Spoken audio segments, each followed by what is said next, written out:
Hello, welcome to the Cinema Savvy Movie Podcast, the channel for film reviews, discussions, and everything in between. I'm Chris Garner, joined with my co-host Tayte in the Hour, and today we're bringing you another review of a film that's up for quite a few Oscars at the Academy Awards this year, which is The Big Short, directed by Adam McKay, starring Christian Bale, Steve Carell, Ryan Gosling, Brad Pitt, a whole bunch of faces in this film. This has been nominated for five Academy Awards. It's going up for Best Picture, Best Director, Best Supporting Actor for Christian Bale, and Best Adapted Screenplay as well. And you sent me a link earlier, which is like putting this as the underdog of the entire Academy Awards. Whilst watching it, I didn't think of it like that. Yeah. But Empire magazine thinks it's going to win Best Picture. We're going to get into it more in depth now, but I really, really hope that that's not the case. Banks have conditioned us to trust them. What have we got from that? 25% interest rates on credit cards. They have screwed us on student loans that we can never get out from under. When the banks committed the greatest fraud in U.S. history, no one is paying attention. It's unbelievable. four outsiders risked it all to take them down. We're going to make the big banks hurt. How can the banks let this happen? It's fueled by stupidity. But that's not stupidity, that's fraud. Tell me the difference between stupid and illegal, and I'll have my wife's brother arrested. Banks got greedy, and we can profit off of their stupidity. Do you have any idea what you're up against? We have to act now. So, The Big Short, it's based on a non-fiction book from 2010 by Michael Lewis about the financial crisis, and if you've got the trusty IMDb up to go into I've got the trusty IMDb up. It's basically about the financial crisis of 2007, Are you ready for this? 2008. Go for it. I can't even pronounce that word. If you're looking at IMDb right now, and if you want to go search up The Big Short IMDb, it's the second word in. I'm looking at it and I'm thinking, what does that say? I'll give it a shot. For denizens? Yeah, I think so. I hope so. In the world of high finance, predict the credit and housing bubble collapse of the mid-2000s and decide to take on the big banks for their greed and lack of foresight. So basically, it's four separate stories. I believe the stories are Christian Bale's story, Steve Carell's stories, Ryan Gosling's story, and Brad Pitt's story. Yep. On how they predicted that the banks would collapse, and they basically bet against it and made a profit off it. So they were basically the only people making a profit off the financial collapse. And that's basically the story of this. Yeah, and it's the second Brad Pitt film in a row where I'm basically going to be relying on you for the entire review for this one, because I saw this movie a couple of days after it came out, and it sort of hits you with a barrage of terminology and financial jargon. Words and stuff like that. Words. But don't worry, the film does a good job, or at least tries to, by explaining it. There's a really cool, I'd say, mechanic with the film. What they do is they say, okay, so it's CDO or CDE or whatever, but you guys don't know what that is. So here we have, I believe the best one was Margot Robbie naked in a bathtub, who's going to explain that to you while sipping champagne. And she does. And I think that was really the only injection of comedy into the film. I think the only thing that made it a comedy was the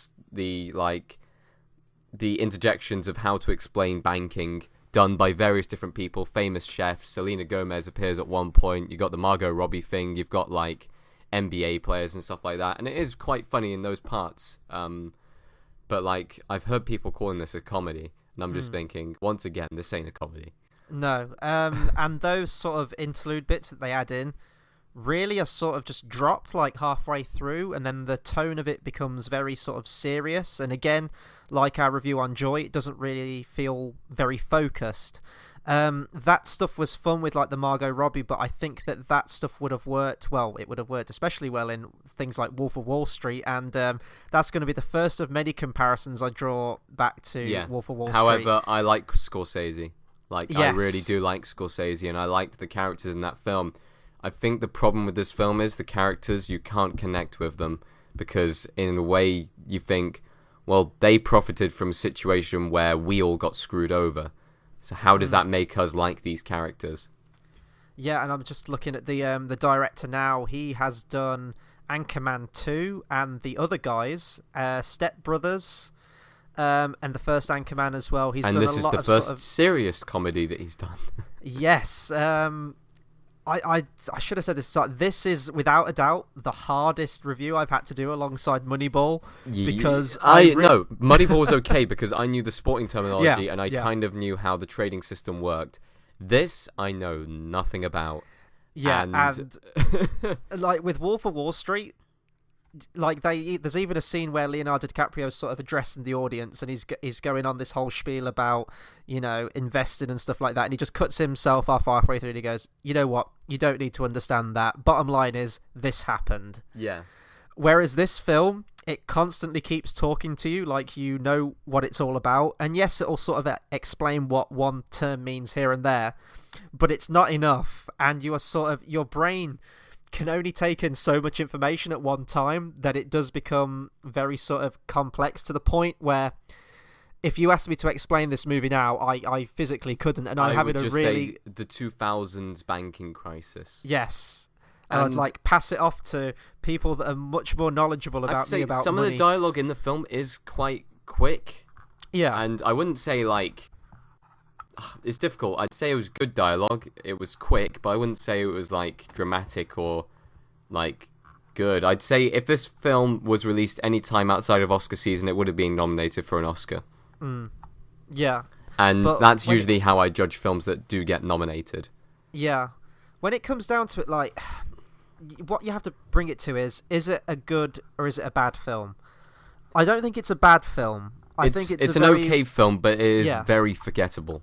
Yeah, absolutely. And, you know, it has got some good performances in there. I think that Steve Carell, in my opinion, steals the entire show. Yeah. There's a scene in it. I'm not going to go too much into spoilers. In fact, I don't know if we're doing a particular spoiler review in this. We could do it at the end, I guess, sort of say how it all pans out. But there's a scene where Steve Carell goes to an anger management meeting, and he just sort of gate crashes it, and like someone's discussing their story, and he just sort of sits down, cuts them off, and gives his piece and just walks out within like a minute. Stuff like that was funny, and those bits sort of did remind me of Wolf of Wall Street. But I think that where Wolf of Wall Street succeeded, and this, in my opinion, didn't, was that, well, other than the fact that you've got Scorsese helming the whole thing, is that it kept a consistent tone all the way through. It was very funny, and you could understand it. You followed this story with them. This was sort of very much dropped you into the thick of it and just expected you to understand all these words. I'm sure that if someone is into like the whole financial crisis history and knows money and knows these words, then they'll probably love this film because they'll know exactly what's going on. Something that really does get to me about this film is that it has won a lot at the Golden Globes. Yes. Yeah. And it might win at the Oscars as well. And it might steal from categories such as Brooklyn. Like, I every single review will be saying this. We really want Brooklyn to win something. Go see Brooklyn if you haven't seen it already, and it's still playing in your theatre. That's a film about America, isn't it?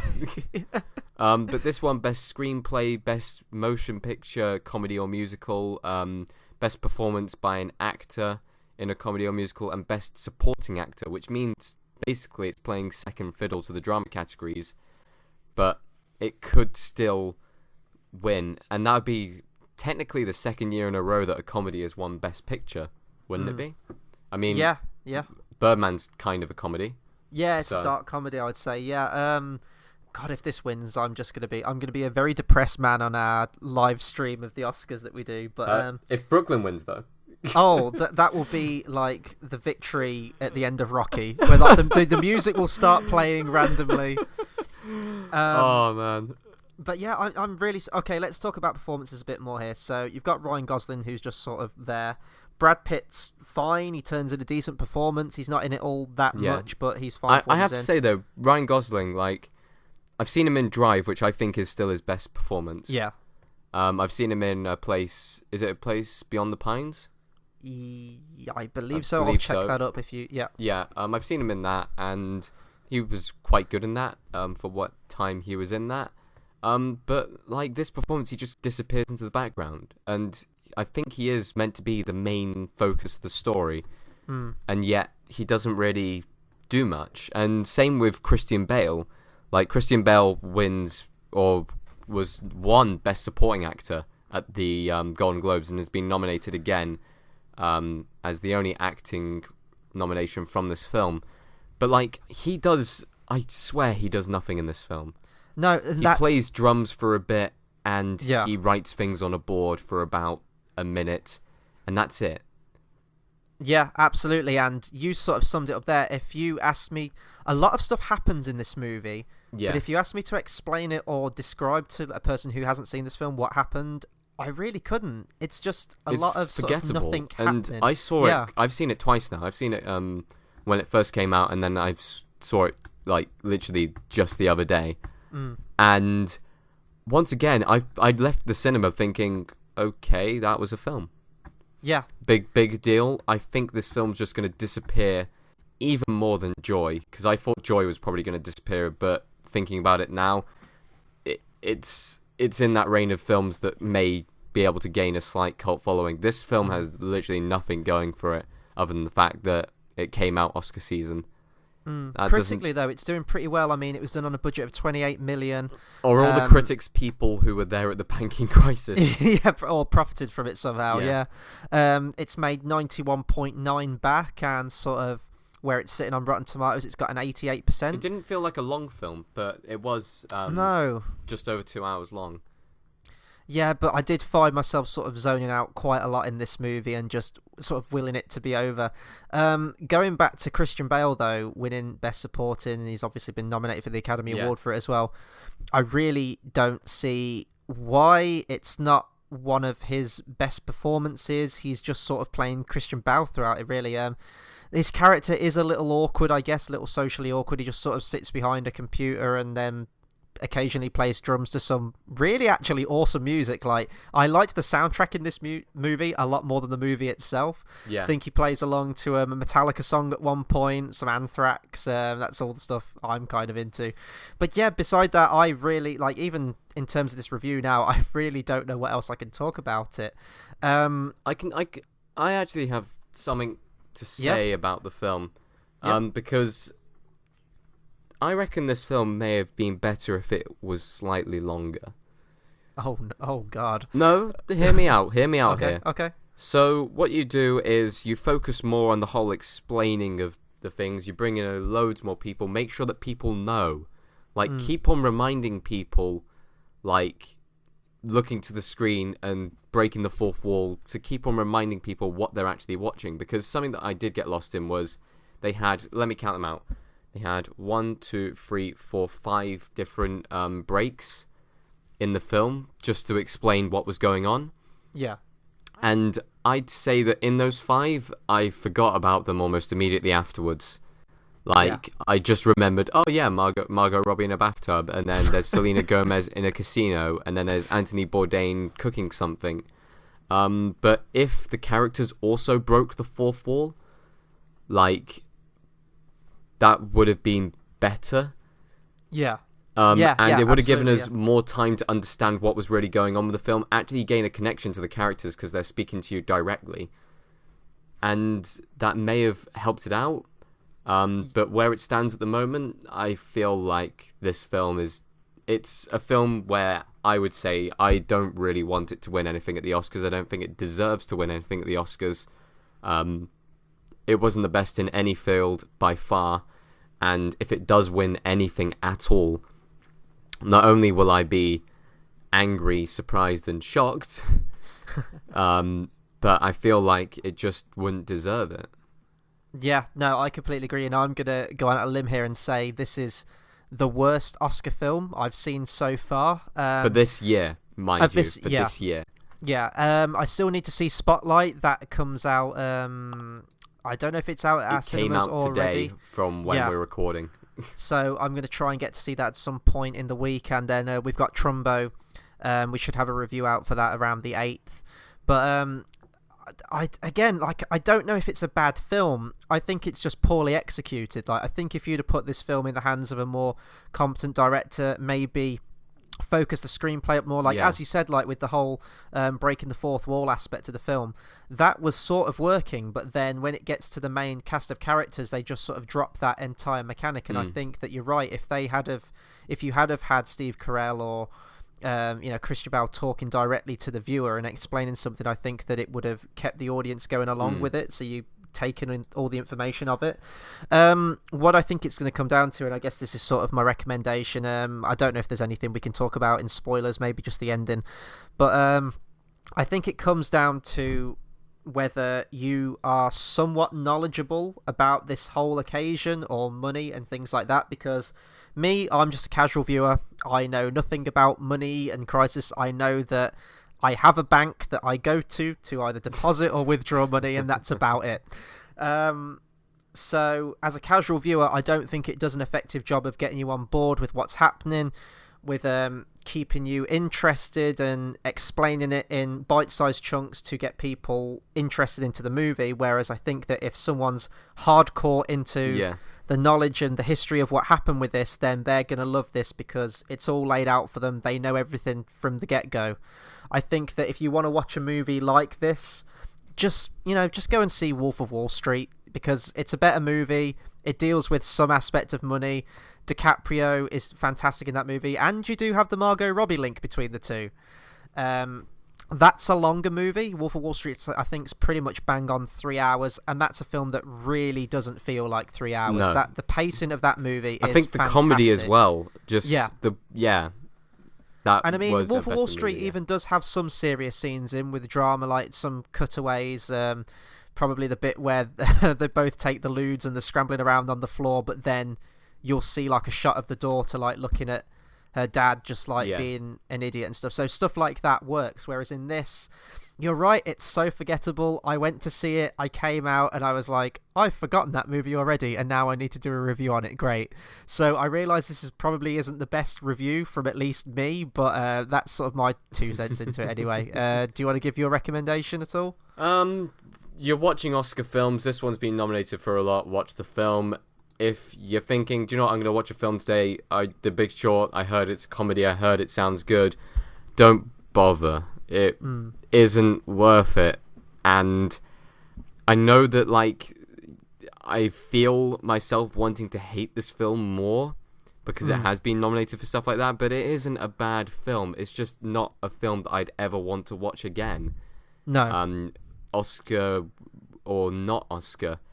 Like, I've seen it twice now, and I think that's enough. I know now, okay, I understand the film, I don't understand the film, and that's why I'm going to not watch it. And if you do understand banking, then maybe you should watch it, but I feel like, as a regular cinema goer, there's no reason for you to watch this at all. There's nothing in there for you, and I'm surprised it made back its budget. Well, you've sort of answered my question there, because I was going to leave off with, maybe this is a film that upon multiple viewings you might start to understand it more or appreciate it a bit more, but I mean, you've seen it twice and you're pretty adamant that is really not the case. It really isn't. Yeah, so I mean, is there even anything we can talk about in spoilers in this? Yes, the ending. When the two guys walk out into Wall Street when it's empty, I like that scene. Yes, okay, spoiler alert. But yeah, no, that was quite a nice scene where they sort of patrol the offices and it's all been, ransacked and just completely desolate, paper strewn over everywhere. And that was basically what it was like. Like, the entire film is building up to the point of, oh my god, when's the bank's going to collapse? When's the bank's collapse? Oh my god, when is the bank's come on, can the banks please collapse now? Oh my god, why isn't the bank's collapsed? Oh, the banks have collapsed. Oh, they're only going to spend like 20 minutes on it. Okay. Yeah, and I did like the scene where Christian Bale types that letter out towards the end and you get that sort of monologue of him as well. Yeah. And I think it says that, I don't know if it was him, who invests in water. Yeah, that is Christian Bale's character, isn't it? So that was sort of like a nice little closure to his character. But I mean, besides that, it's a movie that I watched. And as you said, like, I don't know if I'll ever go back to it again. I might do at some point just to sort of collect my thoughts, see if I can understand it a smidgen more, because I don't feel like I've given this, well, have I given it a fair rap? I don't know. Maybe it's because I don't understand it, but that's the fault of the film if it's made for casual viewers and it doesn't get them on board. So I've said more than everything I can possibly say on this movie. Be sure to rate, like, comment, subscribe. Let us know what you thought of The Big Short. Try and explain it to us in as few words as possible in the comments, yes. So we mentioned earlier we're doing a Oscars live stream, Oh, yes. which will be on February 28th, early hours for us. We will get time sorted and then we'll post it on our Facebook and Twitter pages. Links to our Facebook and Twitter you can find in the description below. I think it's at Facebook /Cinema Savvy and at Twitter it's cinema_savvy, but you can find it below. If you are willing to try and explain like The Big Short to us, if you want to save it for the live stream, give us something to talk about. Yeah. Then There's a lot of ad breaks in that. We may as well talk about financial crisis of 2007 and 8. we've got a lot planned already. It's just that, like, I don't know, if you want to personally chat to us about the film, like, say, how come you didn't understand this bit, and this bit, and we could just say, well, we were distracted by Margot Robbie being naked in a bathtub. Yes. Then... Yes. Yes, we were. Anyway, closing out. Yes, so get involved. Let us know. We're going to be bringing you loads more reviews. As I said, we've got Spotlight, which I need to see very quickly if we're going to get a review out for that next week. And we've got Trumbo. We're also going to go back because my local cinema's rescreening films that have been nominated for the Oscars. So we've got Bridge of Spies out at the minute. So have you seen Sicario yet? Sicario, yes. We'll need to get a review out for that too. And then there's just a whole Room. We'll get all the reviews out to you before the Oscars. Then we've got Deadpool next month as well, which is just we're gonna be back into like sort of, well, I can't even say semi-movie season, summer movie season, can I? Because it's nowhere near summer yet, but it feels like it. It's we'll getting be back earlier. To the usual schedule. Yes, that's it. But I'm rambling now. So until the next review, thanks for watching.